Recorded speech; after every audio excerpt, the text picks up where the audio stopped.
Hello and welcome to the Axiom Insights Learning and Development Podcast. I'm Scott Rutherford. This is a podcast focused on improving performance through learning. We all know that as learning professionals, we need to find ways to work with the leadership and the stakeholders in our organizations to find ways to make learning more effective, and to do that by building trust and alignment between learning and learning measurement activities and the strategy and desired outcomes of the business. In other words, what we often refer to as having a meaningful seat at the table. And that's really the topic I'm exploring today with my guest. Dr. Keating is Chief Learning Officer and Talent Officer and has worked with numerous Fortune 500 companies across the world. He's an industry keynote speaker and an advocate for talent development.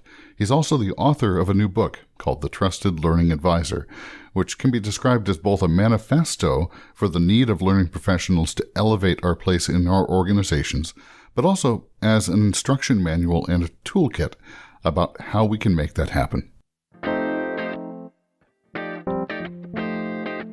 I would say you're correct that it's part manifesto and part toolkit. And I wrote it with the intention that it's not a sit down and read the book cover to cover and be done with it and think, oh, that was a nice story.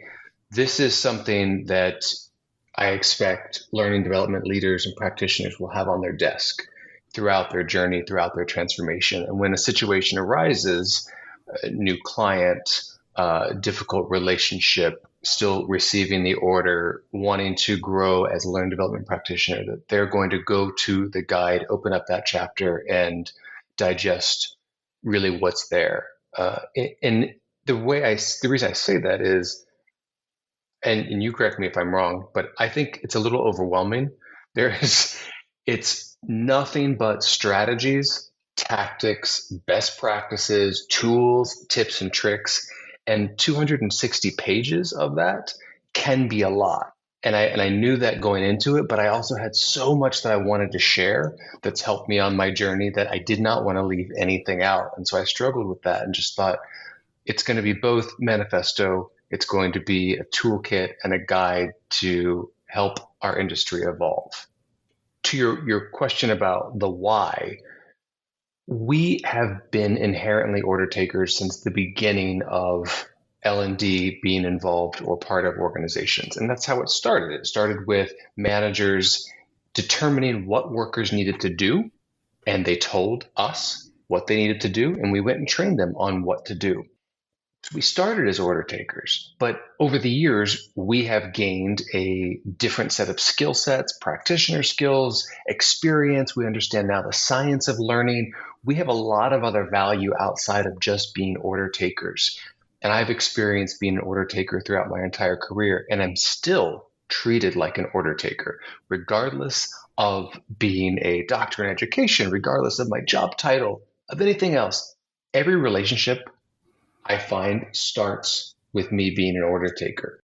We're at a stage right now where it's no longer we can just sit passively and be order takers. We have to be trusted learning advisors. We have to be strategic business partners at this point because our future depends on it. And the statement that I'm using, which we've used for ages, is evolve or else. And really the choice is ours. And what I mean by that is we didn't have a great threat before. It wasn't like there was something that could necessarily replace us. There is now. And AI is truly a threat to the portions of L&D that is mediocre. And what I mean by that is our business partners can now go to ChatGPT, whatever their favorite AI tool is, and in minutes, they can create a course. And it's not going to be great. It's not going to follow the science of learning and what we do, but it's going to be good. And sometimes good is simply good enough.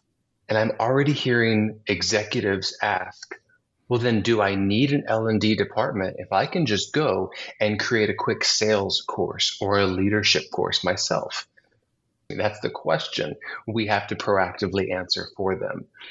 And we have to be demonstrating that value of why we still need to be existing in the future when there are tools that can complement us, in my opinion, not necessarily replace us, but there's this whole other value proposition that we've got to be adding in to the conversation, and that is being a strategic business partner, otherwise known as a trusted learning advisor.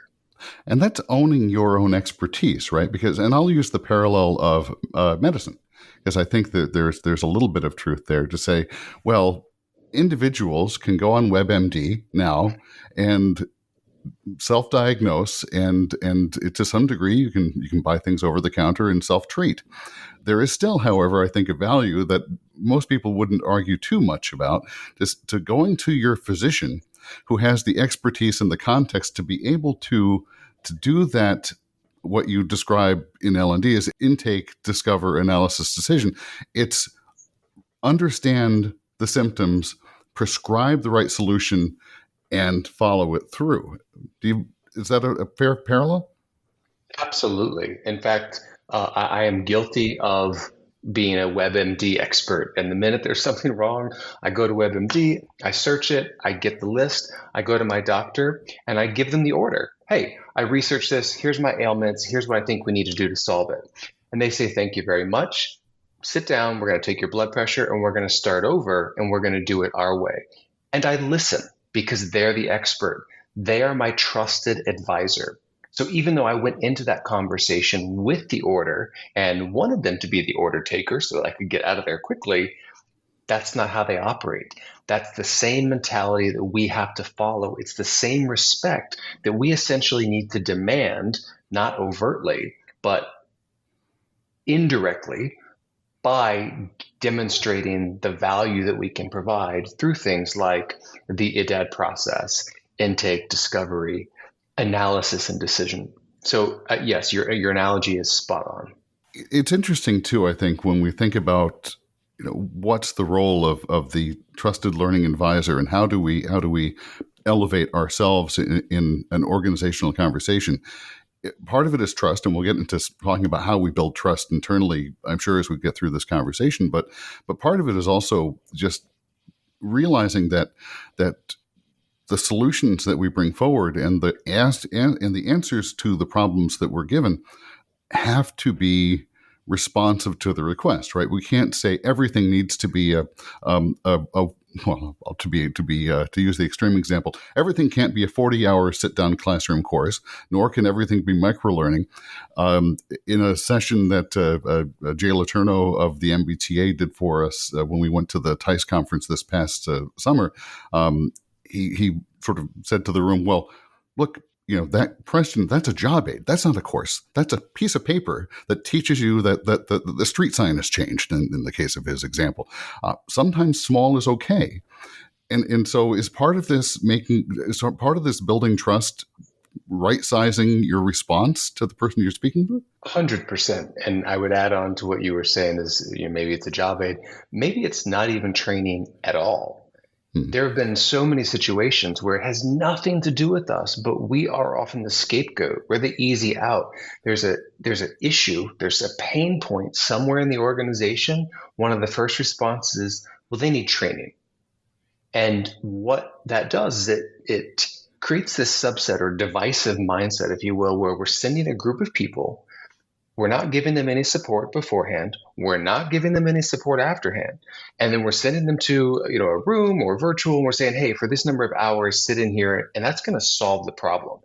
That is a start and a stop. They leave, nothing changes. 6 months later, the business partner or stakeholder comes back and says, hey, we told you to create training. We sent them there and it didn't fix the problem.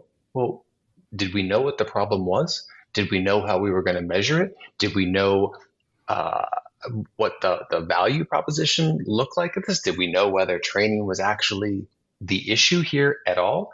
And the answer is often no, we don't. So to your point, in summary, it's not always training that's the problem, but we have to have the skill set to be able to have that conversation with our stakeholders and our business partners.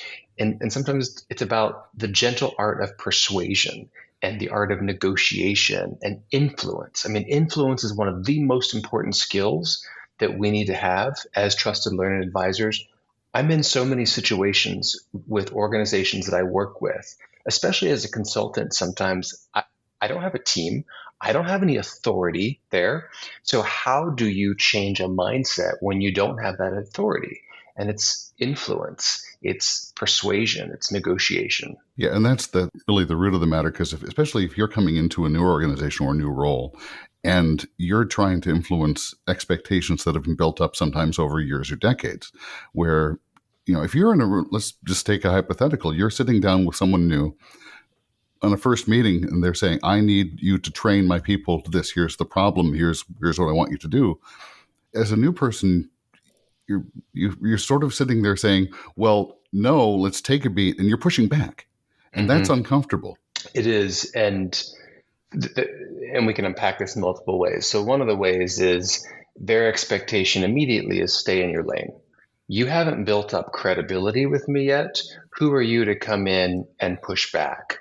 So we often have that stay in the mentality lane. And that's where I think, subtle strategy, persistence, but collaborative engagement is also important. Now, in the situation where it's a brand new relationship and we're having that conversation, sometimes we do take the order up front. And I use this analogy when someone's house is on fire and there's an emergency. You don't stand back and say, okay, you know what? Let's do a root cause analysis and let's figure out, was it electrical? Was it arson? Did you leave a candle burning? Did you leave the stove on? You don't do any of that. You don't do a needs analysis. You get as much water as you can and you put that fire out. Once it's stabilized, then you're in a situation where you can look retrospectively. And a lot of times with new relationships, that's the approach that we have to take, is we need to take the order to build our credibility, to build that relationship, build the trust. And then at some point in the future, once we've demonstrated that we can successfully listen to them and execute, then they give us the opportunity to get into the conversation earlier rather than later. Because when you're in that room for the first time, you've already missed the opportunity for your needs analysis and all the other things that we know we need to do. And that's okay for right then, as long as you're having that conversation with them and also being upfront with them. I would even say, goes to be as bold as to say, in the future, I'd love to have this conversation sooner. I know that right now you're having this challenge and we're going to help you solve this challenge.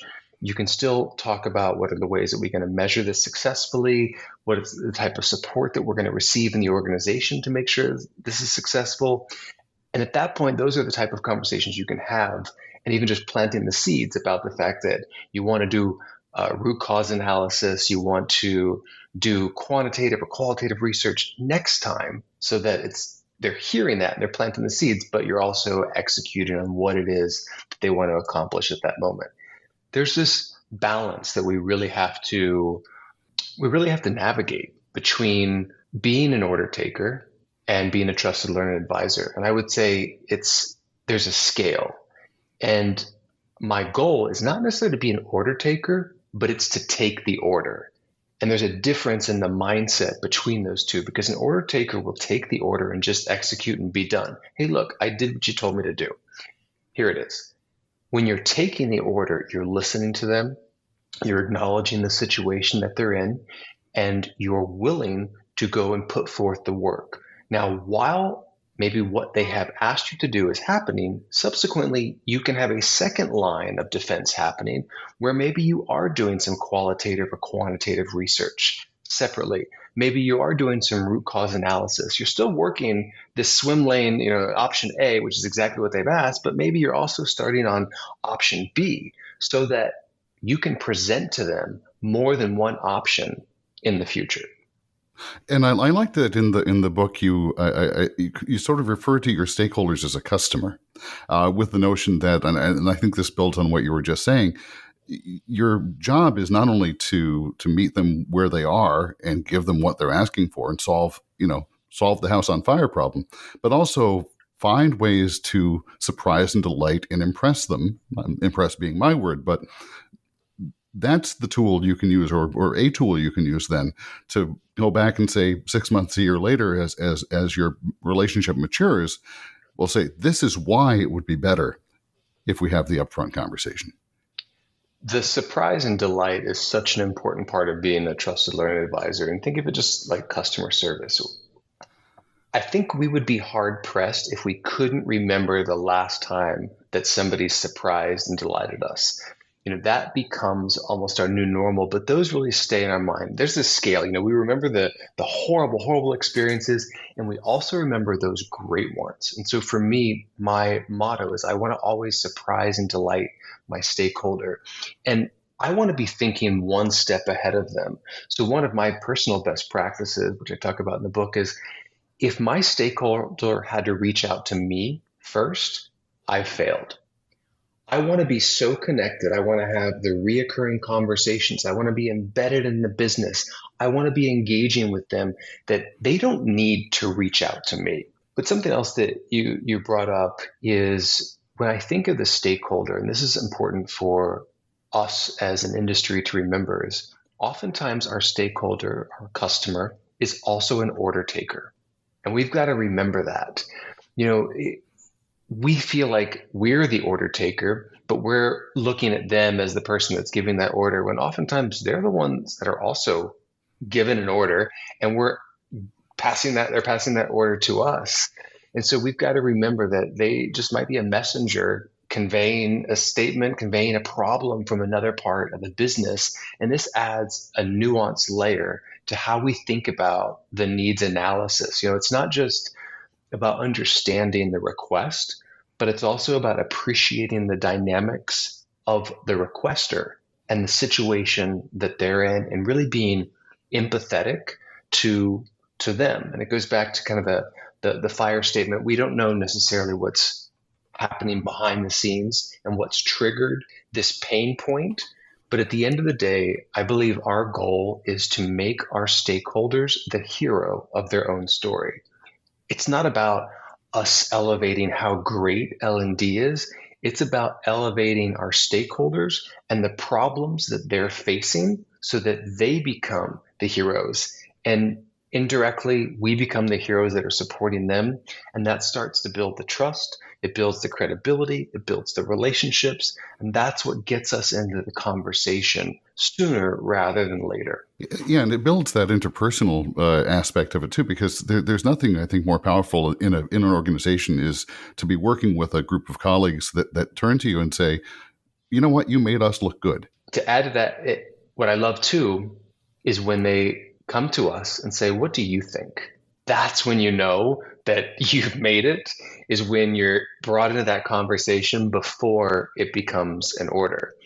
And that is built off of your credibility, your trust, and your relationships. And for me, when I think about credibility, that's when you're perceived as being believable and trustworthy. And the only way that you can accomplish that is by truly possessing L&D practitioner skills.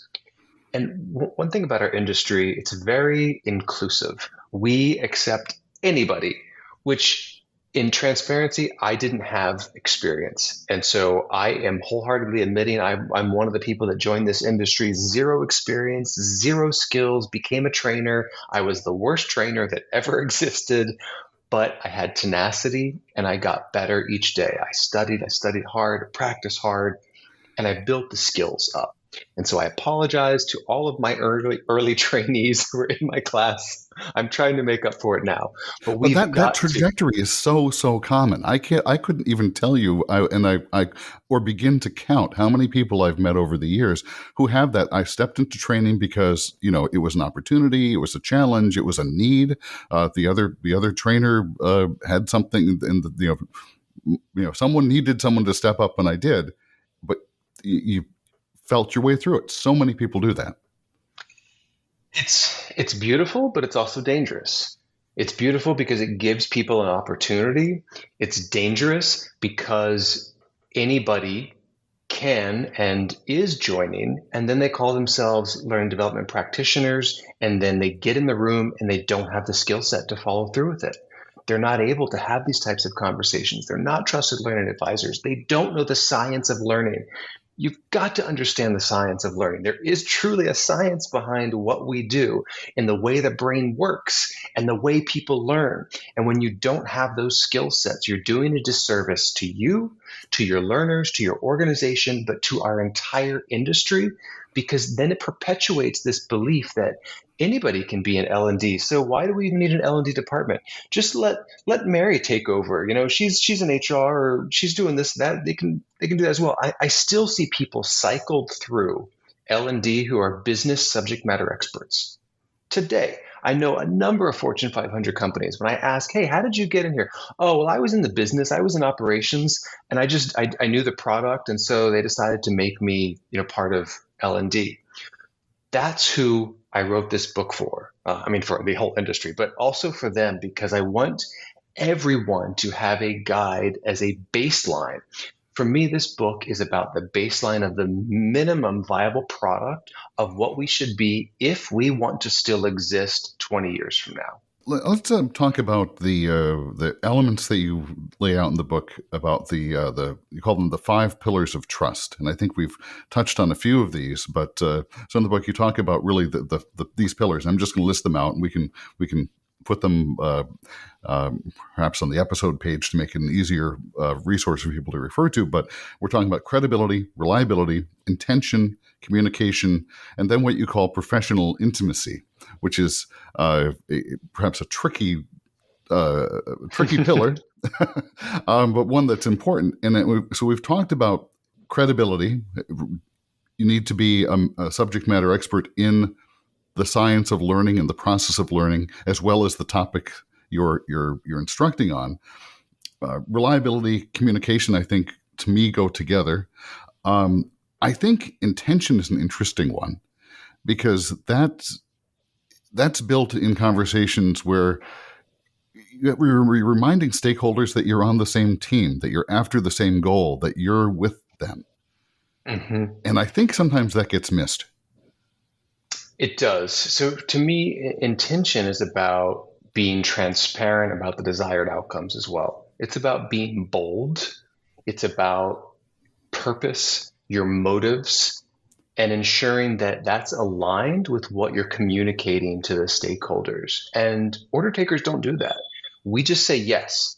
Yes, we'll do it. Oh, yes, that'll be the outcome. Yes, we're going to change all their behaviors, and we're going to increase your sales tenfold, and everything's going to be great. Yes, yes, yes.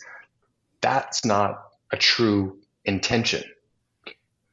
I want to go back a minute, though, because you had mentioned that reliability and communication to you kind of go together. I would differ a little bit, because Sure. To me, reliability. And at any point, I'm paraphrasing your book. Okay. If I said that, I need to go back do a version 2. No, that was my paraphrasing. So yes, reliability. Okay. So go ahead. So for me, reliability is consistently delivering on your promises and being dependable.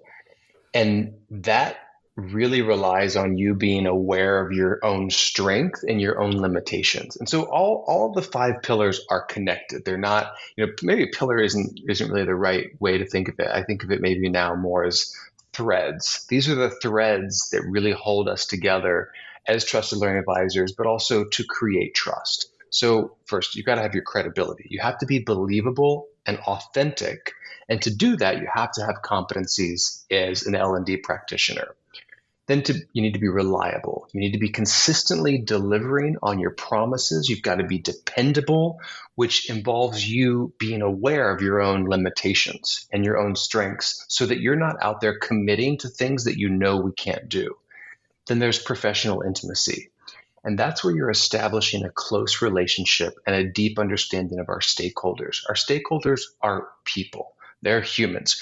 We've got to be empathetic to them and understand them as a human.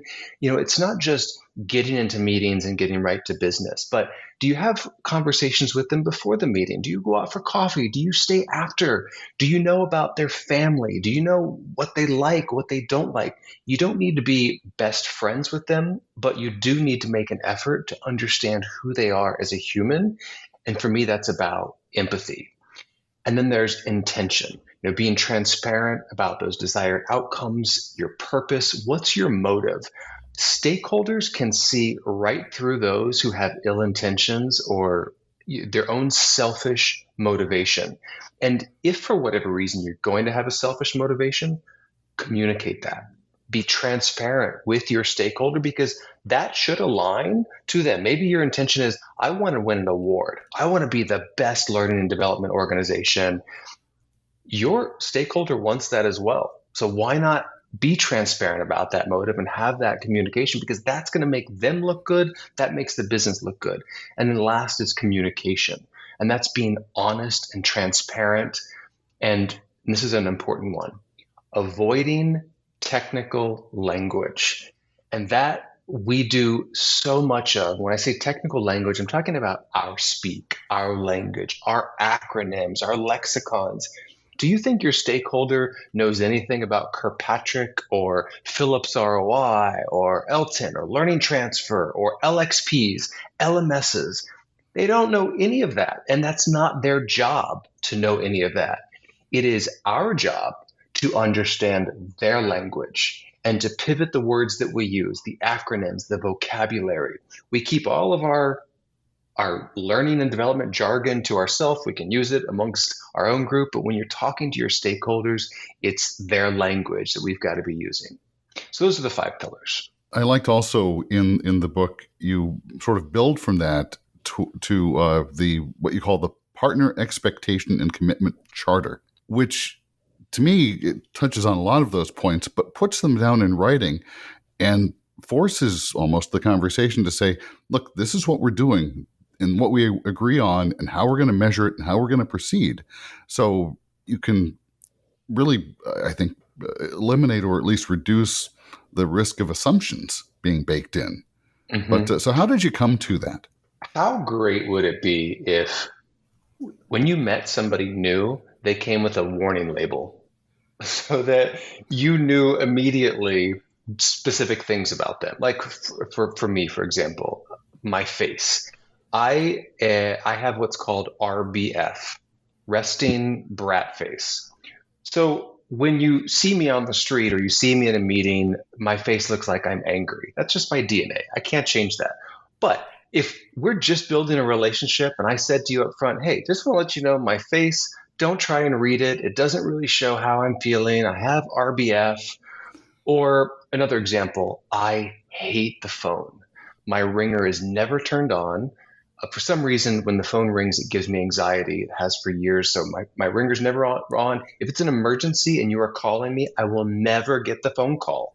But if you text me or you send me an email, I will respond to you in 2 to 3 minutes, no matter what time of day it is. I'm always connected. I'm always reachable, just not by the phone. So just those 2 pieces of information about me already give you insight and already setting our relationship up for success. So the partner expectation and commitment charter is a tool, a framework that you use, a template. The minute you meet a new stakeholder, you're building a relationship, this is something that you fill out together. Or you can take time and you can fill out your portion, they can fill out their portion, then you can come together and compare notes, however you want to do it. The point is, it's a tool that helps you understand the other person, helps them understand you, gives clear communication, understanding, and accountability in our relationship, which puts that emphasis back on trust and the performance in the trusted learning advisor model. And this is it's an iterative, organic tool. It's not kind of just like a one and done and we leave it, but you're setting this up front so you know what is our expectations. What can I expect of you as my partner? How often do you like to be communicated with? What's the method that you like to use to communicate? Like for me, it's not the phone. I'd rather have a face-to-face. I'd rather have Zoom. Let's text me anytime. I'll get back to you. So you're laying out that foundation of what your relationship is going to look like, and you're creating those expectations and commitments from day one. Now you can go back and refer to it throughout your relationship. You can change it, you can update it, but it's also helping you from that intimacy standpoint. It's helping you from the communication standpoint. It's hitting on all of those 5 pillars. And I think just the process of filling that out, or even just the fact that you'd have that in your hand when you walk in the door, it can be a tremendously powerful thing in a workplace. I, I'll use an example from my own professional career. I just started a position with the University of California back in the day, and I made a point and I sat down with some of the academic directors one on one. We just sat down and tell me about your world. I wanted to learn, and one of them came to me a year, maybe two later, and shared with me that in their view, because they were junior on the job or they'd only had that role for a short period of time, they said, well, why does he want to listen to me? And it made such an impression. I didn't even realize it at the time. But being present and being an active listener can change the dynamic Hmm. interpersonally. And so, this charter process to me is you're taking that and building it out on steroids. It's a commitment and a foundation for building a successful partnership. What it does is it allows you to acknowledge there's a mutual respect. And that's what you're just talking about in terms of, why does this person want to listen to me? It's out of respect. It's out of understanding.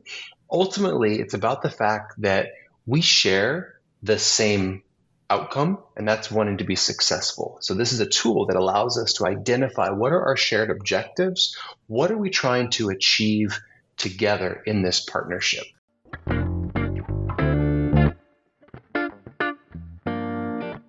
In Keith's book, he also presents a 5-level assessment called the L&D Maturity Level Model, which measures how you, as an L&D professional, are engaging with your organization. And it also provides a roadmap or a guide about what you can do to elevate your own performance. So I asked him to walk through the L&D Maturity Level Model and explain what it is, what it means, and how we can use it. The intention is it's an instrument that allows you to gauge where you are today so that you know where you need to be going tomorrow. We think about how do we want to evolve? What do we need to improve on? You have to know where you are today. Now, I've spoken with a lot of L&D practitioners. I've been guilty of this too.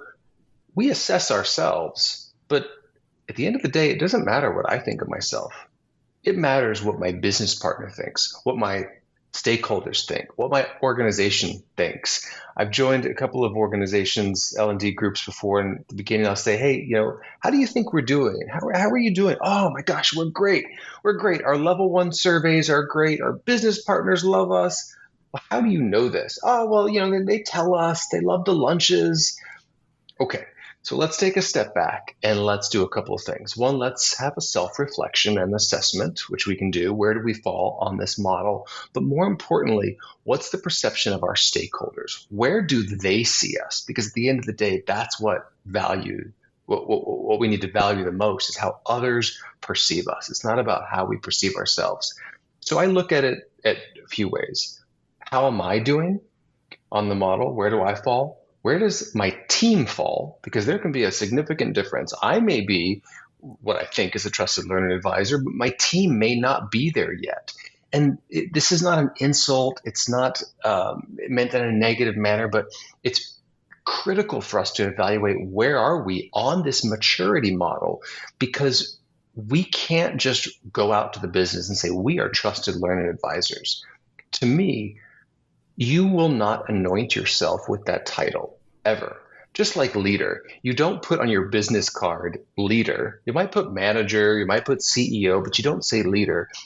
Other people are the ones that will determine whether or not you are a leader. Because if nobody's following you, then you're not leading anybody. And it's the same thing with being a trusted learning advisor. I'm not going to anoint myself with this. It's going to be up to how my business partners, my stakeholders perceive me, perceive the business unit. And so the maturity model is a way that we can, on an ongoing basis, measure where we are and what we need to be working on. And regardless of where an individual might fall on that maturity model, there's an implicit responsibility that goes with that too, to say, well, you have to keep the learning and learning, right? Train yourself, whether that's train yourself to better your skills. Even if you're satisfied being a learning administrator, you still have to advance your skill set, but certainly if you want to advance your practice. Exactly. You will never be a trusted learning advisor in perpetuity. It is not a destination, it is a journey, and it's going to ebb and flow like most things do in our life. I am sometimes perceived as a trusted learning advisor, and sometimes I'm perceived and treated like an order taker, and that's going to be the way that the journey essentially flows. So it's just important to remember that it is a journey, it's not a destination, and it's something that we need to continuously strive for. Because there might be moments you achieve it. Well, the next day you might come in and you're back to somebody throwing an order over the wall for you. We have an opportunity in front of us. And the opportunity is we can evolve or else. The choice is ours at this point. We are at a phase where there is technology that could conceivably replace us. We're at a phase where we've been order takers long enough that some parts of the business are starting to question what value we have, what's the relevance for us. And it's time for us to move away from that comfortable position of being an order taker, because sometimes it is way more comfortable to just say, yes, I'll get it done, even though you know in your head it's not the right solution. It's not going to change the behavior. It's not going to change the outcome. But you know what? I'm not in a good mood today, and I don't feel like trying to negotiate or influence this stakeholder. I'm just going to do what they say, and I'll suffer the consequences, or someone will 6 months down the road. That is easy to do. But there is a long-term detrimental ramification to that, and we're starting to see that now with people questioning what's the value of L&D. The value of L&D, of learning and development, of talent development, is that we have the power to change lives. Learning changes lives. We wouldn't be where we are without learning, without education, without development. Our talent, our workforce absolutely needs us. AI is going to continue to disrupt the workforce, and there are going to be a significant number of people who are impacted. Technology destroys jobs, it changes jobs, and it creates new jobs. And for all three of those, we are the backbone that supports the talent and the organizations through those challenges and through those changes. So we absolutely have value. We have to demonstrate that value by being true learning and development practitioners, by being trusted learning advisors, by being strategic business partners, embedding ourselves in the business so that we can be here to be the voice of the talent and continue to help them grow and thrive. Well, Dr. Keith Keating, author of The Trusted Learning Advisor, I appreciate your thoughts and thanks for coming on the podcast. Absolutely. My pleasure, and great questions.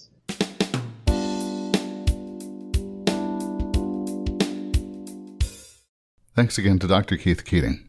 His book, The Trusted Learning Advisor, is available on Amazon, and I'll place a link to the book and to Keith Keating's website on the episode page at axiomlearningsolutions.com/podcast. And in this episode, earlier on, I referred to Jay Letourneau's session from this year's TICE conference, which we also covered in this podcast series as its own episode. We released it as episode number 14. It was part of the Leading L&D series called Leading L&D, Creating the Environment for Growth. I'll have a link to that as well. If you enjoyed this episode, please be sure to share it with your colleagues and make sure you're subscribed to the Axiom Insights Learning and Development Podcast wherever you find your podcasts. This podcast is a production of Axiom Learning Solutions. Axiom is a learning services company which provides teams with resources to achieve your learning goals through custom project support and by matching your team with our network of thousands of vetted L&D professionals like instructional designers, learning strategists, learning technology experts, and more who can work alongside your existing learning staff either remotely or in person as needed. To learn more about working with Axiom, contact us at axiomlearningsolutions.com. And thank you once again for listening to the Axiom Insights podcast.